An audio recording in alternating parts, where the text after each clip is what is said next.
అందరికీ welcome to the channel tech with Manoj. ఎవరైనా మన వీడియోస్ ఫస్ట్ టైం చూస్తున్నట్టయితే సబ్స్క్రైబ్ చేయండి, అలాగే లైక్ చేయండి అండ్ కామెంట్ చేయండి. సో ఏమాత్రం లేకుండా ఇవాళ మన కంటెంట్లోకి వెళ్ళిపోదాం, ఓకేనా?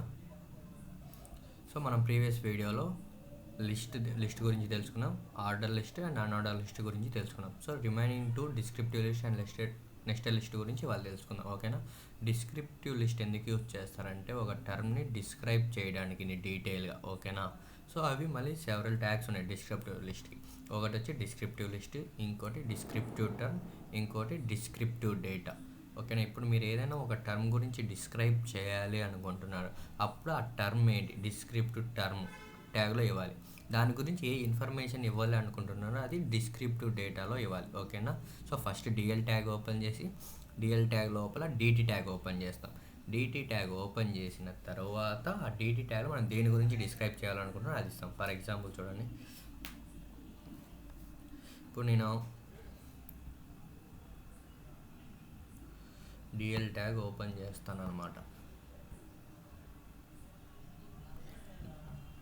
డిఎల్ ట్యాగ్ ఓపెన్ చేసిన తర్వాత నేను దేని గురించి డిస్క్రైబ్ చేయాలనుకుంటున్నాను, ఫర్ ఎగ్జాంపుల్ నేను విరాట్ కోహ్లీ గురించి డిస్క్రైబ్ చేయాలి అనుకుంటున్నాను, ఓకేనా? సో ఆ టర్మ్ ఏంటి అని ఇక్కడ డిస్క్రిప్టివ్ టర్మ్లో ఇస్తాం. ఇక్కడ డిస్క్రిప్టివ్ టర్మ్లో మనం దేని గురించి అయితే డిస్క్రైబ్ చేయాలో దాని యొక్క టర్మ్ ఇస్తాం, ఓకేనా? ఇచ్చి మళ్ళీ డిటి క్లోజ్ చేస్తాం.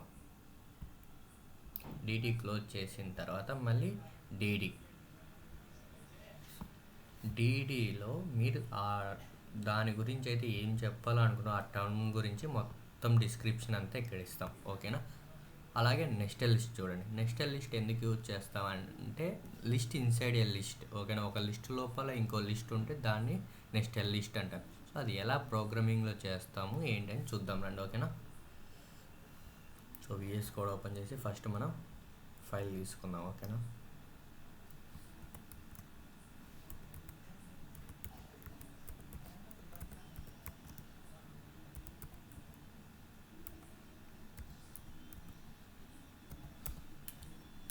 .htmlతో సేవ్ చేశాను ఫస్ట్, ఓకేనా? ఇప్పుడు నేను ఏం చేయాలి, బేసిక్ స్ట్రక్చర్ ఆఫ్ HTML మనం డైరెక్ట్గా shift+! మార్క్ ఇవ్వగానే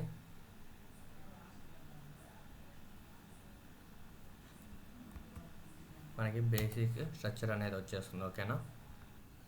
సో డిస్క్రిప్టివ్ లిస్ట్ ఫస్ట్ ఏం చేయాలి, డిఎల్ ట్యాగ్ ఓపెన్ చేయాలి. డిఎల్ ట్యాగ్ ఓపెన్ చేసిన తర్వాత మీరు దేని గురించి డిస్క్రైబ్ చేయాలంటే ఆ టర్మ్ ఉంటుంది కదా, డిస్క్రిప్టివ్ టర్మ్లో ఇవ్వాలి, ఓకేనా? నేను దేని గురించి డిస్క్రైబ్ చేయాలనుకున్నా, విరాట్ కోహ్లీ గురించి డిస్క్రైబ్ చేయాలి అనుకున్నాను. సో నేను ఏమి ఇస్తాను, డిస్క్రిప్టివ్ టర్మ్లో విరాట్ కోహ్లీ గురించి ఇస్తాను, ఓకేనా?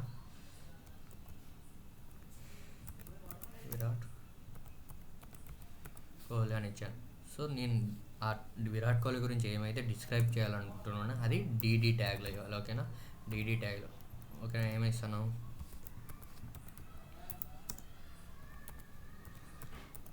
Kohli is a legendary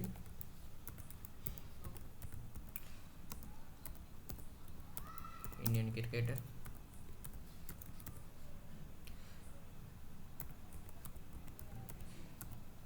widely considered one of the greatest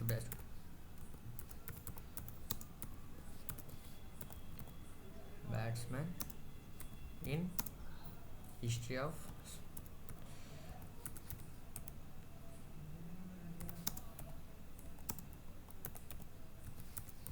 ఓకేనా?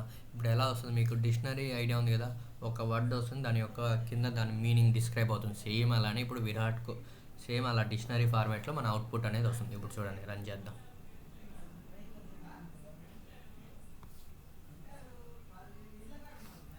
చూసారా? సో డిక్షనరీ ఫార్మాట్లో వస్తుంది మనకి, ఓకేనా? ఇప్పుడు మనం నెక్స్ట్ లిస్ట్ చూద్దాం.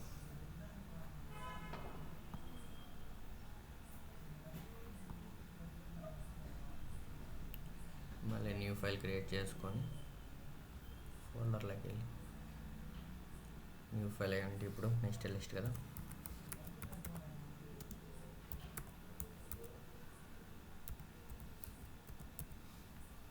సో నెక్స్ట్ లిస్ట్ క్రియేట్ చేశాను.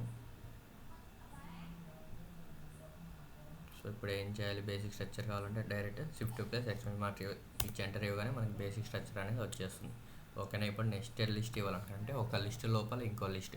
ఫస్ట్ నేను ఏం చేస్తాను, ఆర్డర్ లిస్ట్ క్రియేట్ చేస్తాను. ఓకేనా. ఆర్డర్ లిస్ట్ క్రియేట్ చేసి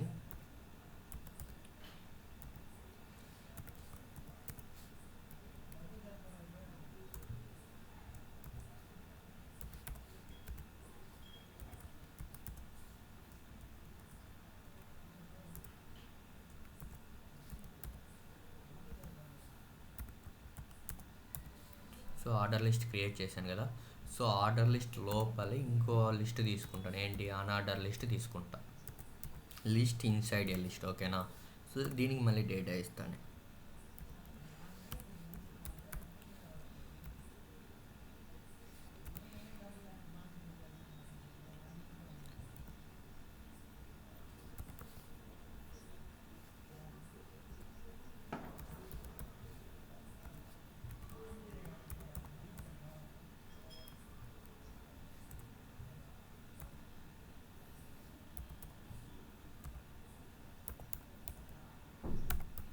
ఇలా ఇచ్చాను. బై డిఫాల్ట్గా మనకి ఓఎల్ ట్యాగ్ అనేది నెంబర్స్ని నెంబర్ టైప్గా వస్తుంది. అండ్ మనకి అన్ఆర్డర్ లిస్ట్ అయితే డిస్క్ రూపంలో వస్తుంది. బట్ కానీ నెక్స్ట్ లిస్ట్లో ఉన్నప్పుడు మాత్రం మనకి సర్కిల్ వస్తుంది అన్ఆర్డర్ లిస్ట్కి. ఓకేనా. చూడండి,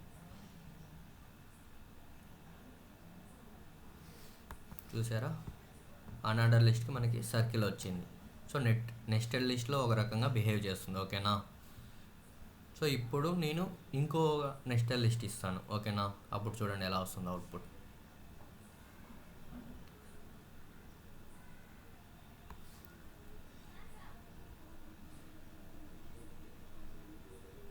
మళ్ళీ ఒక లిస్ట్ తీసుకొని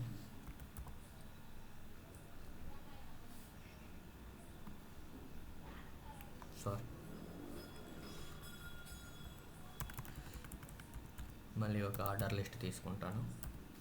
ఆర్డర్ లిస్ట్ లోపల మళ్ళీ ఈ కంటెంట్ ఇస్తాను. Same content.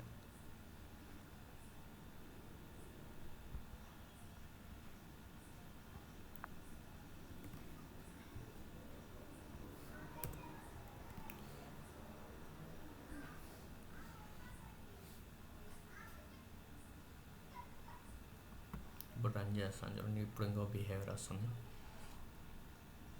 చూడండి, next list inside next list ఇచ్చామంటే అప్పుడు మళ్ళీ స్క్వేర్ వస్తుంది అన్ఆర్డర్ లిస్ట్. ఓన్లీ ఆర్డర్ లిస్ట్కి మాత్రమే ఇలా చేంజ్ అవుతుంది, మిగతా వాటికి ఏం చేంజ్ అవ్వదు. ఓకేనా. సో దట్స్ అబౌట్ ఇవాళ టాపిక్.